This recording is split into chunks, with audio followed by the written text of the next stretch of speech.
Welcome to the Winning Edge podcast, where we share focus, fueling, and faith-filled stories and strategies to give young athletes the tools they need to become the best version of themselves as athletes and individuals. What you eat and how you think can transform your athletic performance and overall well being. Whether you're an athlete, coach, or fitness enthusiast looking to gain that mental edge and optimize your health, this podcast is for you. We are your hosts. I'm Lindsay, former collegiate athlete, coach, educator, and educational coach for over 20 years, and a mom of two young athletes. And I'm Stacy, registered dietitian nutritionist of over 18 years and a mom of two young athletes. Guest today is Margaret Fritz. After graduating from college, where she competed in volleyball for 3 years, Margaret began her coaching career at Judson ISD in San Antonio.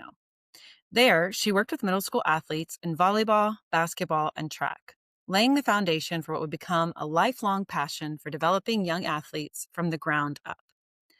After relocating to Houston, Margaret continued to deepen her impact, coaching freshmen and JV volleyball while also serving as a varsity track coach for several years. Her focus was never just on performance, but building confident, resilient athletes who understood the importance of preparation, consistency, and mental toughness. Margaret later transitioned into coaching with the Texas Tornadoes, where she spent several years leading the U12 program. This chapter of her coaching career was marked by tremendous success and a strong emphasis on mastering basic skills, proper movement patterns, and age-appropriate development, principles that align closely with long-term athletic success, injury prevention, and healthy athlete growth. Margaret went on to coach multiple age groups at Willowbrook Volleyball, including 14S, 15S, and 18S, before concluding her 20-year club coaching career with TAV. Throughout those years, Margaret coached athletes across a wide range of development stages, always prioritizing fundamentals, mental discipline, and the habits that support peak performance both on and off the court. However, her greatest joy and proudest accomplishments came from coaching her own 4 children.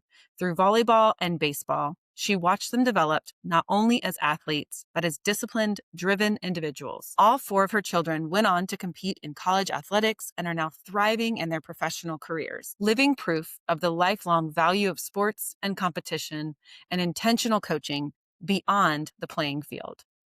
Outside of athletics, Margaret spent her professional days as a language therapist working with dyslexic and dysgraphic students.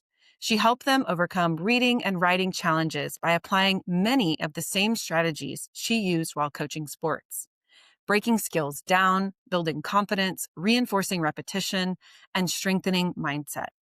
This unique blend of education, coaching, and human development gives Margaret a powerful perspective on how mental training, proper support, and consistency fuel success, whether in academics or life. Today, we're talking with Margaret about the opportunity that she had in coaching not just many young athletes who struggled with ADHD or dyslexia, but coaching her own 4 children who also were managing ADHD throughout their athletic careers. We're grateful to have Margaret on today and her wealth of experience and knowledge as she shares with our coaches, families, and young athletes strategies for success when coaching young athletes. Margaret, thank you so much for being here with us. We're excited to have you today. Thank you. I'm glad you invited me. Awesome. This episode, we're talking about advice for parents. We get a lot of questions around this. And as a parent and a coach and an educator who raised 4 kiddos, all with ADHD, who became successful collegiate athletes, talk to us about strategies. Give us the top line of how do you help set those kiddos up for success? So, really, I go back to the psychologist. My oldest kept coming to me saying, I think I'm ADHD. I think I'm ADHD. But she had been so successful in school that I just never paid attention to it until she came to me as a 15-year-old and said, I have got to go to a doctor. So I called, made an appointment. The lady wanted to turn us away because she was in GT. She had all honors classes. And I said, look, I'll pay you cash. Just test my kid. Just no matter how it turns out, I just need her to know. So she tested her and she brought me in and she said, I need to apologize to you. And I said, why? And she said, because I almost turned you away and your child is on a scale of 200 is like a 199. She's one of the highest ADHD kids I've ever tested. My God. And she looked at me and she said, "How in the world did you get her where she is?" And I said, "Well, being that I was a teacher, I, put them in sports. I wanted them to get off all the energy, be able to focus." She goes, "Well, I would have told you first thing, put them in sports. Mhm. Second thing I would have told you is put them in music." And I said, "Well, they all played piano. Every one of them played piano as long as we could get them to piano lessons. So, fifth or sixth grade, they all played piano from kindergarten on." And I said, then I sent her to a study skills class to bridge from elementary to middle school. And she said, "That's the third thing I would have told you." She goes, "You basically did everything that if you would have brought her in second grade, that I would have told you to do." And she said, "Unbeknownst to you, you completely set her up for success with the ADHD, which hence it didn't show up for this long." She Yeah. said she's finally gotten to a point to where the material is just so much harder and so much more intense that she's actually noticing. So it was not easy. We went through many different types of medicine before we landed on one that was compatible to her. It happened to be, I think Concerta is one that you don't have to take every day, but you can take it when you know you have Yeah. either a heavy review or a test or certain things like that because she had learned to control it so much herself. Another big thing, and I recommend this to every single parent, when your kids get home, they need to immediately do their homework. And my kids used to ask, "Why do we have to do our homework right now? Why can't we go out and play?" Because I always told them, if you forgot a book or you need something at school, I need to know it before the teachers leave the building. Yeah. So they would sit down, structured homework. I would hand them their snack.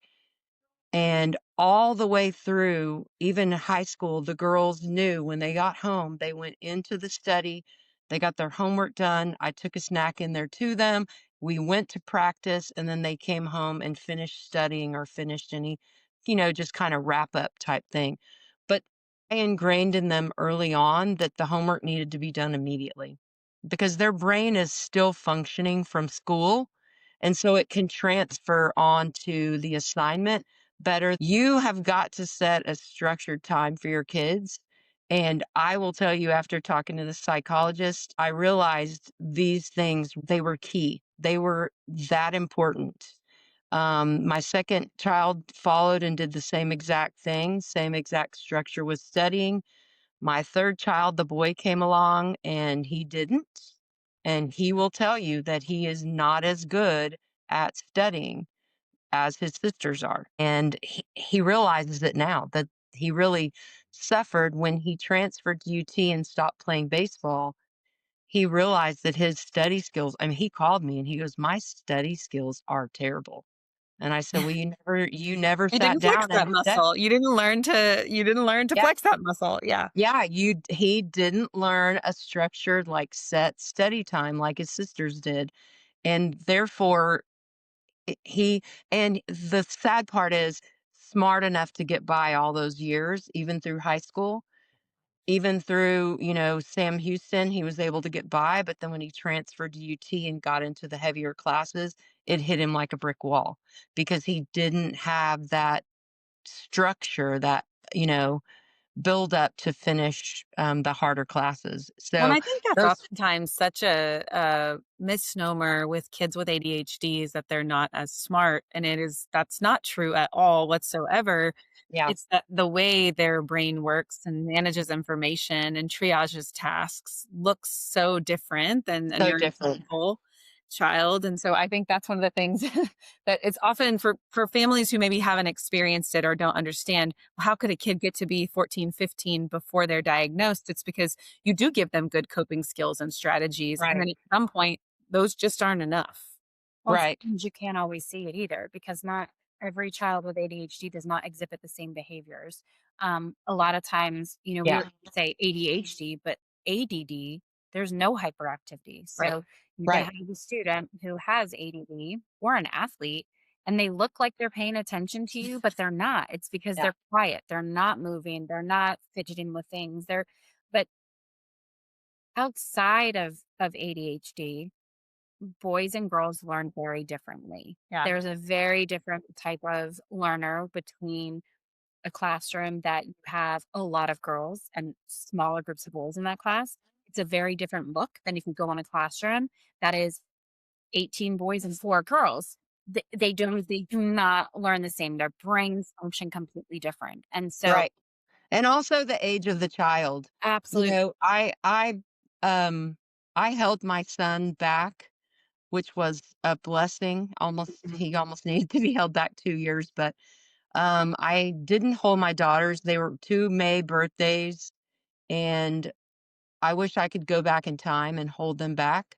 I think parents really need to think about that because of the way the brain Mhm, is aging and growing and taking on that frontal lobe of, responsibility that, my son would have sat in a classroom for 2.5 weeks as a 4-year old if I would have sent him the year he was supposed to go.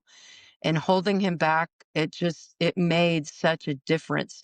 He ended up in all GT classes, just rocking through school.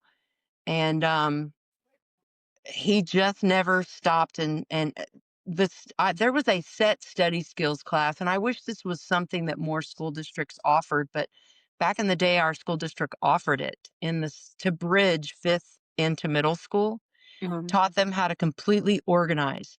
And if there's not a study skills class, maybe I should invent one and I should start doing that.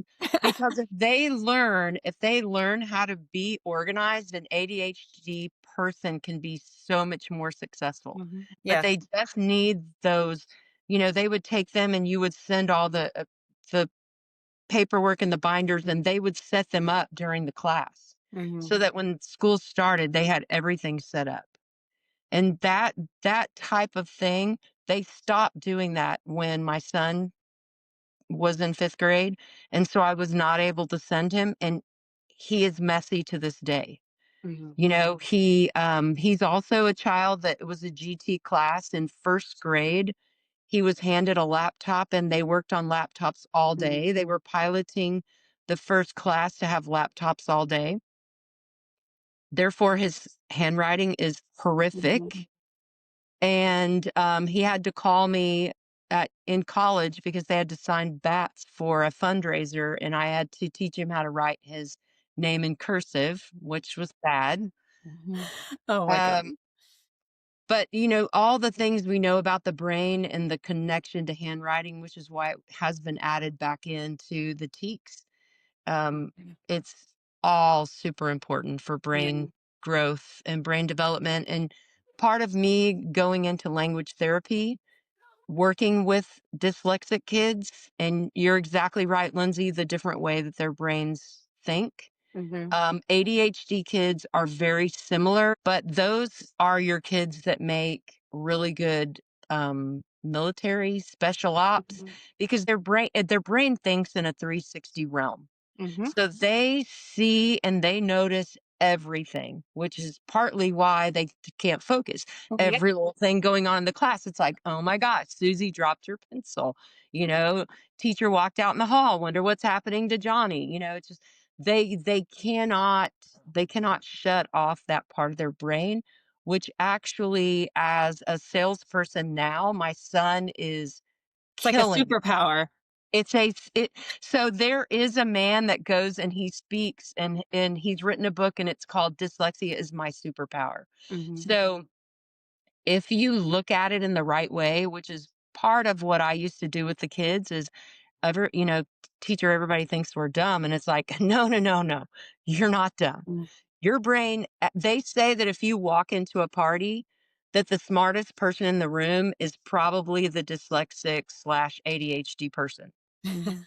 It's And I not. think that, when we talk about it from the school perspective, but when you switch this and you put it as athletes, our student athletes that have ADHD, Yeah, um, their ability to pick up on everything going on in a game situation is right. so much different than, a player who They just focus on their one position they play, and they don't really know everything else that's going on in the field around them or on the court. But Yeah. students with ADHD that play sports, they need a lot of direction only because they're needing to be kind of dialed back in and harnessed to focus on that one thing. And so a lot Yeah. of times coaches don't know, especially when they're younger, if they haven't been diagnosed and they're not, because some people have ADHD and they will not take medicine, and that's a parent's choice. And That's having okay. coaches Yeah. that don't know how to deal with that. Yeah. How to You focus the can see, kiddos is like, what you're the Yeah. saying. distress. Yeah. The coach is like, "You're killing me. You're asking me 35 questions in a row." And I will tell you for ADHD kids, period. The key to that from a coaching perspective is repetition, repetition, repetition, because they have to get those skills just completely ingrained, just completely built into their brain, built into their body movement so that when it happens, they don't look off the wrong way. Their body knows what to do.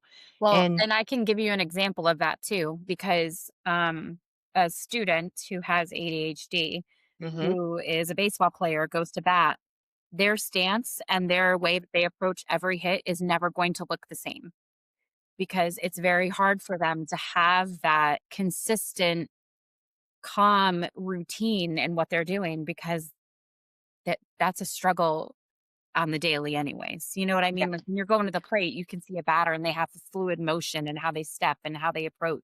But an athlete with ADHD, that's going to be a harder thing to learn for themselves to develop It might that. take more It time. It takes might more take, yeah, time. It takes a More reps. It's more just more repetition. reps because Mhm, and the thing is it's just I can relate this completely to as a teacher of dyslexia, fluency, the more I challenge them with time constraints and instead of reading something one time, I did everything 3 times and you had to beat your time each time. So um, competition is not a bad thing. Mm-mm. Anybody that tells you that pressing someone or making them compete, even if it's against their own selves with a time, it's not a bad thing because an ADHD brain kicks in when they are challenged. mhm, Or when And they're under pressure. You think about procrastination, like, I also think about that for your ADHD brain, it can get scattered, so the yeah, fact that homework happened as soon as you got home, it didn't get a chance to get scattered by something else, yeah, or right.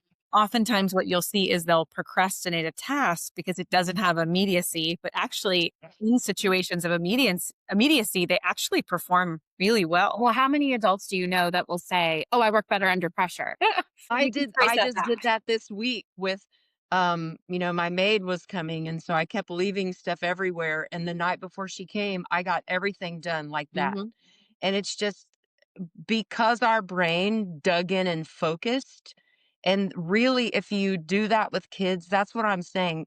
Competition, even if it's against yourself, is not a bad thing because you have got to learn that mental toughness to get through.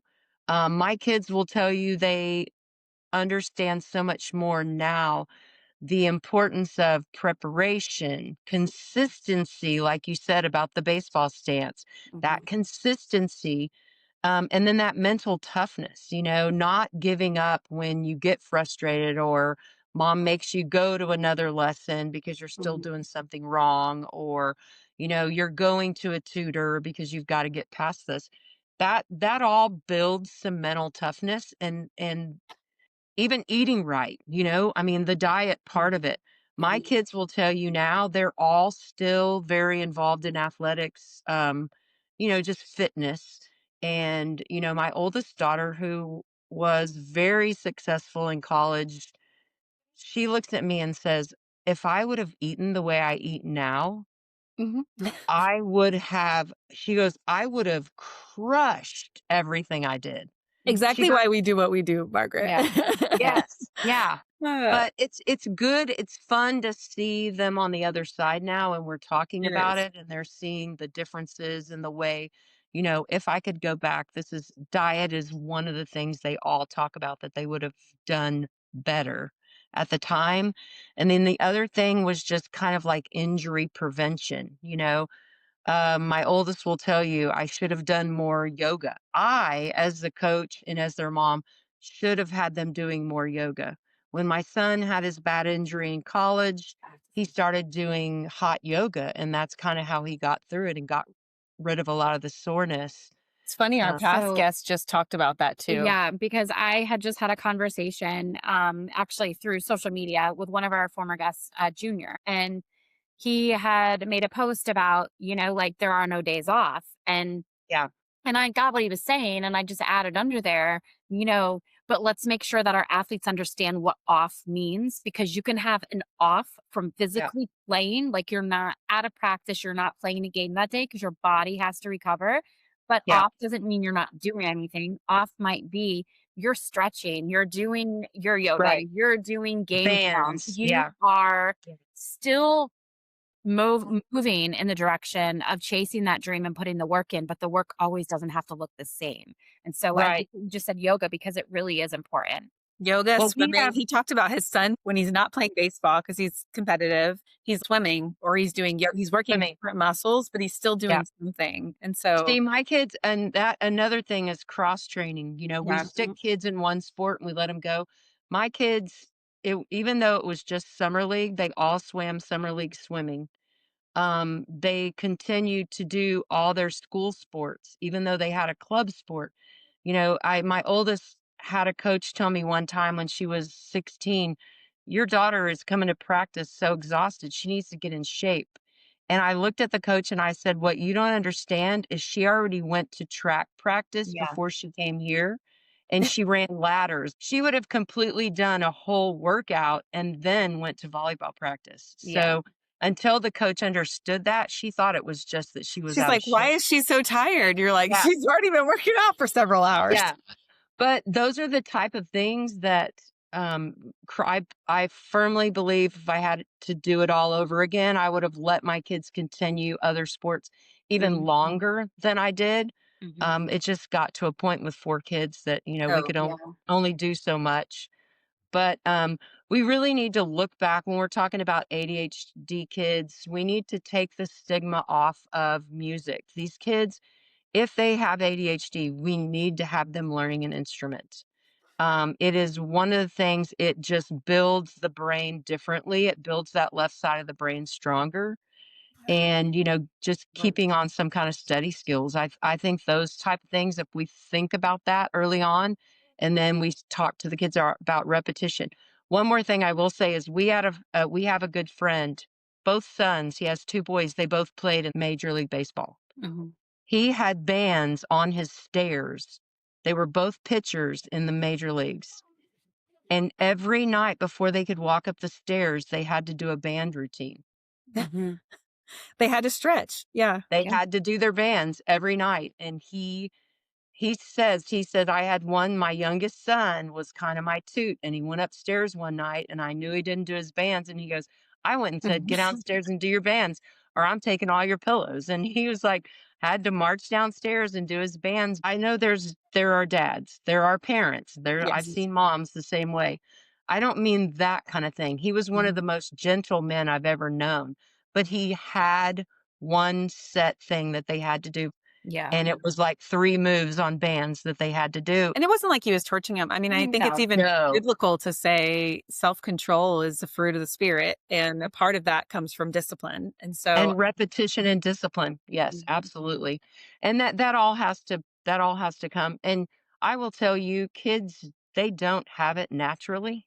Mm-mm. They just don't.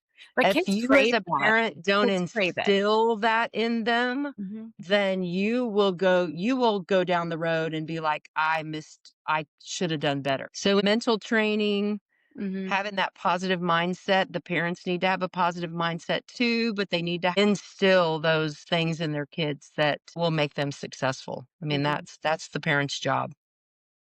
Well, and I think sometimes to your parents, and we're all guilty of it, right? We all want to have the positive relationships with our kids. Yeah. But going back to the fact of discipline, it's so important. Yeah. When I coach teachers that are new to education, my first thing I tell them is you are not their friend. You are their Yeah. teacher. So you Yeah. have to create boundaries. You have to set the expectations and create your rules and procedures. Yeah. Once you do that, then you will automatically start building the trust, building the relationships with the kids. But you have to do all that first. You have to lay the groundwork out. And it's the same thing for parents and coaches. Like we have to Yeah. have those things in place and you have to hold that boundary. Brooke was saying how her boundary was a locker room with her team. You have to act a certain way in the locker room and treat your teammates a certain way. And when they didn't, she took the locker room away from them and they did an immediate book study. She said, you hold the boundary. And we do that as educators. And it's not something that every person who has kids understands, but Yeah. But really it important, though, is it sounds coaching. like It's you're coaching. very important, it sounds like, and what I'm hearing from you, Margaret, is it's very important, especially for these kiddos with ADHD. You Uh-huh. have to get into that routine and discipline. You're teaching Mhm. something that the brain doesn't naturally do. Yeah. Yeah, it's structure. They have to have the Mhm. structure. And you as a parent, you have your own friends. You don't need your kids to be your friends. And it's much like Lindsay just said, you are there to give them the structure and Mhm. give them the discipline to successfully get through life. And as they get older, as my kids are now 26 and up, now we're friends. Yes. Yes. We because they have a respect for me. They know where they've gone. Now that they're becoming parents, they're like, "Mom, how did you do all this?" Yeah. And I think, it's when I was a freshman, I was 1,500 miles away from home for the first time, and I was the only freshman on the basketball team. And I was super homesick. And I remember talking to my parents, and I was like, I think I get it now. I think I yeah, get why you pushed me, why you were tough on, not mean, but tough. The yeah, expectations were there. I was held to mentally a high tough. standard. But Yep, in turn, I held myself to a very high standard. So, yeah, um, I think if we set the bar higher than we think, kids will rise to that. They really want to be challenged. absolutely. They Yeah, have this intrinsic desire to please you and to push themselves as well. And so, I think that's something that coaches like to do. We like to set the bar very high for our athletes, but as parents, we can be doing that too. yeah. And I will say one other thing is coaches basically when we try to coach something, we overcoach a skill, Hmm. correct? Because we Hmm. know they're only going to listen to like 50%. Hmm. But I had kids, and this again comes from the severity of the ADHD. If a coach overcoached them, they did exactly that. Hmm. And I had a trainer that was working with my oldest daughter, and he finally said, he goes, "Oh my gosh, she's so stubborn. Like she won't change." And I said, "Well, you just showed her how to do it exactly that way, and she's doing it Hmm. too much." And he goes, "Oh, you're right." And I said, "She listens too well. You're not used to that. You're used to a kid that doesn't listen." Yeah. So you really have to be able to learn the kids. And I think that was a gift that I was given from my mom is just, really being able to pick up on a kid really quickly and kind of what they needed and looking at the differences. I was always best at basic skills. Same with reading. I was Hmm. best with that basic reading skill because I did hold them accountable. I did build a structure for them and they knew I wasn't always the nicest lady, but once they got to where they were going, they earned a respect for me, and that's all I cared about. Yeah. I want to bring up one thing that you talked about earlier on, and then you came back to it a little bit. But I want to talk about music with ADHD because Mhm, that's something that's really important to me, and that I've always loved as a coach when I was coaching basketball and as a classroom teacher. I used music all the time. I did language arts for 21 years, and so I would have music playing, instrumental music when they were writing, mhm, different types of instrumental music, even when they were independent reading. But in mhm. coaching, I like to play music in the gym when we were practicing because you can time drills to different beats of Yeah, music. And it really does help kids with that muscle memory and with memorizing not just movements, but plays, but with, drills that you're doing. And so I think Yeah. it's something that I only know of, I think, one team that I've ever seen that practices every practice with music going. I don't Mhm. really see it that often, which does kind of surprise me. Well, I don't know. I do think that maybe the cadence of the songs, if they're doing things like that, but it's Mhm. really the psychologist was really talking about the intensity of learning to play an instrument. So actually learning all the piano keys and then learning to, you know, play all the different songs. There's a whole level of memory that's happening there. Same with the guitar. If Mhm. my son, crazy enough, I gave him a guitar when he was younger and he got mad he didn't want it. So I returned it to the store. And years later in college, he bought himself a guitar and taught himself. And now he's a phenomenal guitar player. And it's like, why did you fight me? But Yeah. his brain was also, as I said earlier, not as organized and not as strong early on as his sisters because they all played piano. Yeah. And I think even if they're not playing, so I did pull up some statistics, but this one is one of my favorites. So the dopamine boost that comes with music. And so that's a key neurotransmitter for attention, motivation, working memory, which Yes. usually is lower with ADHD students. So I do love that. Learning the music, and then if, kids don't have access to that opportunity, then at least using the music. Um, Not just in the As classroom, a but in sports as Yeah. well. I don't know, you may have seen this, but, I've actually when I taught PE, because I did elementary PE for a long time, we, taped off squares, and Mhm. then we would put songs on, and we would have the kids do steps in the squares, like right, Mhm. right, left, right, and Mhm. so patterns, basically same thing you're doing on a piano with keys. Mhm. So, just a strengthening of memory of doing those patterns, and so to each song there were patterns they had to follow, and they were actually learning a dance. They didn't realize it as much at the time because they were just counting squares and going back and forth. Yeah. But when you take the squares away, they've learned to dance. So Yeah. it's all good for the brain. You're right. It is really good. This has been such good advice and helpful for myself as a parent who has a child with ADHD. We get a lot of these questions. If you had any additional sort of final wisdom to leave our parents, young athletes, or coaches with, what wisdom would you give for those three groups? I would say coaches don't discourage cross training in different sports. Mhm. Try to find a way to make it work for your athlete because they may not excel at the beginning, but you're going to see towards the end of that season, you're going to see a much stronger, healthier athlete. Kids drinking water. I Mhm. always tell parents, starting with young children, they learned the importance of water. They were always hydrated, which is another thing we've got to make sure our athletes do and keep them hydrated so that their muscles don't get sore and they don't end up with an injury. Put them in soccer where they're running because that's where you're getting that ADHD out. Yeah. You know, they run an average, they say an average of 7 miles in a soccer practice, and then they played every single sport in middle school. And so they were tired, and then we were doing summer swimming. I mean, we never went without doing something athletic. And so Mhm. that's why their ADHD never showed up Mhm. until later on because we were managing it and I didn't even realize You're I like, was managing it. Parents that let their kids sit on the couch and play video games, it builds their brain, but it doesn't get the ADHD out.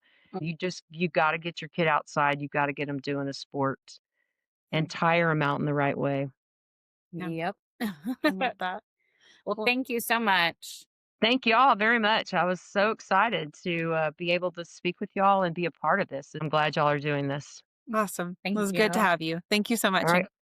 And great to Bye. Stay tuned for future podcasts where we will bring on exciting guests in the sports world, highlight spotlight coaches, athletic directors, former and current collegiate and professional sports players, sports dietitians, psychologists, and more. What you eat and how you think can transform your athletic performance and overall well-being. Whether you're an athlete, coach, or fitness enthusiast looking to gain that mental edge and optimize your health, this podcast is for you. Don't forget to follow us on all of our social media channels for more exclusive content on YouTube, TikTok, Instagram, Facebook, LinkedIn, and X at @span_athletics. Until next time, stay faithful, stay fueled, and remain focused on your goals.